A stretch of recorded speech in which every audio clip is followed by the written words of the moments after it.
আমি তোকে ভালোবাসি শিলা, আই লাভ ইউ। কি দেখা? কি দেখে মানে? যাকে ভালোবাসেন কি দেখা ভালোবাসেন? আমি তাকে কি দেখে ভালোবাসি সেটা আপনাকে বলবো কেন? আপনি কে? আমাকেই বলতে হবে, কারণ তুমি যাকে ভালোবাসো আমি তার মা। সরি আন্টি, আমি না আপনাকে চিনতে পারিনি। এবার তুমি বলো, তুমি তাকে কি দেখে ভালোবাসো? শিলা অনেক সুন্দর তো, তাই আমি ওকে ভালোবাসি। তুমি তার সুন্দরী বলতেছো, তার মুখটা দেখলেই মনে হয় একটা তাল গাছের উপরে পেঁচা বসে আছে।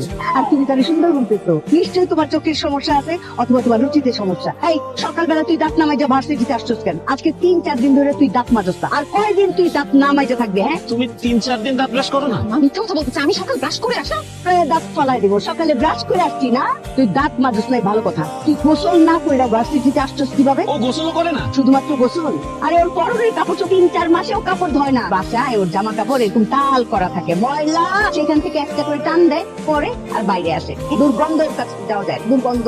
তুমি বলছিলা তুমি আমার মেয়েকে ভালোবাসো, প্লিজ তুমি আমার মেয়েকে বিয়ে করো না, তাহলে আমার জীবনটা বেঁচে যায়। আপনি এতক্ষণ যা যা বললেন এইসব শোনার পরে ওকে বিয়ে করা তো দূরের কথা, ওর দিকে আমি ফিরেও তাকাবো না।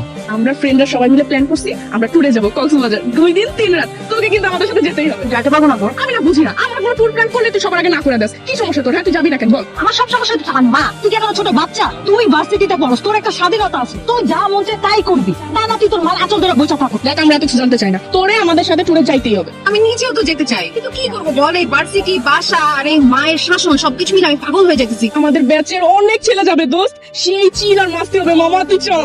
কিন্তু আমি এই ট্যুরটা একদম মিস করতে চাই না, আমার সাথে যাইতেই হবে দোস্ত। কিন্তু আম্মুকে কেমনি বুঝাবো? আচ্ছা তোরা দুইজন আমার সাথে যাইস, আম্মুকে বুঝাইস, তাহলে আম্মু বুঝবে। তোর মা যে ডেঞ্জারাস, পরে দেখালে আমার ঝাড়ু দিয়ে পিটাইতেছে, আমি পারবো না। আরে না, তোরা যে বলবি চাষিটি থেকে জোর করে আমাদের পাঠাইতেছে, এটা একটা স্টাডি ট্যুর। আচ্ছা ঠিক আছে, আন্টি আমরা ভার্সিটি থেকে স্টাডি ট্যুরে যাচ্ছি, আমাদের সব ফ্রেন্ড সার্কেলরা যাবে, সাথে টিচাররাও যাবে। কিন্তু দেখেন শিলা বলতেছেন নাকি যাবে না। ঘুরতে যাও তো খুবই ভালো, তাছাড়া স্টাডি ট্যুরে যাও তো আরো ভালো। তুই অবশ্যই যাবি, আমি না তোমাদের সাথে স্টাডি ট্যুরে যাচ্ছি। তোমরা কেন যাবা? তোর বাবার সাথে বিয়ে হওয়ার পর থেকে কোথাও নিয়ে যাবি। আমার না অনেক শখ এইসব ঐতিহাসিক স্থান ঘুরে দেখা। আপনি কিভাবে যাবেন? আমাদের এই স্টাডি ট্যুরে তো শুধু টিচাররা যাবে আর স্টুডেন্টরা যাবে, গার্জিয়ানরা এলাও না। টিচাররা তো এলাও করবে না আন্টি। কে নিষেধ করেছে? এই তোদের স্টাডি ট্যুরের যে টিচার নিয়ে যাচ্ছে, ওনার নাম্বারটা দে। আচ্ছা তো হিস্ট্রি ফ্যাকাল্টির নাম্বার নাই? আচ্ছা তোমাদের কারো কাছ থেকে আমার নাম্বার নিতে হবে না, আমার নিজের কাছেই তো আছে। তোমাদের প্রিন্সিপালের নাম্বার আছে, আমি ওনাকে ফোন করে বলছি আমি তোমাদের সঙ্গে যাচ্ছি।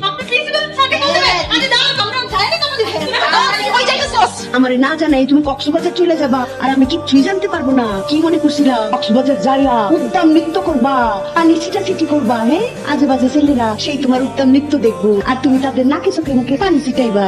জানে মারিও ফেলাবো। আর জীবনে কোনোদিন যদি এরকম মিথ্যাবাদী কোনো মিথ্যাচারিতা করো, তখন তোর বিয়া সাথে দেওয়ার প্ল্যান করবো। তাও আবার কার লগে জানো? রিক্সাওয়ালার লগে।